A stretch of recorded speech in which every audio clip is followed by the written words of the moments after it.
To be honest, wala pa akong mga nasiset na goals for 2026. Siyempre, I am expecting better year than this year. I mean, I'm very grateful for 2025. Sobrang daming nangyaring at nagbago sa buhay ko. Ooh, nakaka-excite.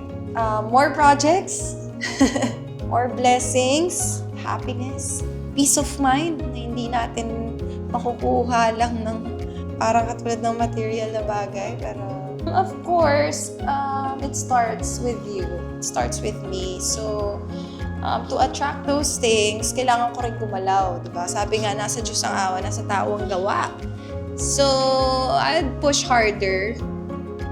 Mas pagbubutihin ko pa sa lahat ng aspeto. And, mas open ko lang yung heart ko to blessings kasi doon yan papasok kapag bukas ka.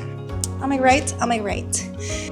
This year, actually, wala naman nag-stick out na something na talagang heavy or mahirap na challenges na kailangan ko talagang gumawa ng or mag-exert ng sobrang effort to overcome. Actually, I'm just very grateful for this year. And I thank God na okay ako, safe ang family ko, may work ako. And challenges-wise, siguro yung maliliit lang naman. Sa role, playing Dea, syempre, it takes a lot of effort, a lot of energy and commitment. Syempre, disiplina sa sarili dahil hindi madali din ang mag-taping mentally, physically, diba? Kailangan mo siya i-maintain.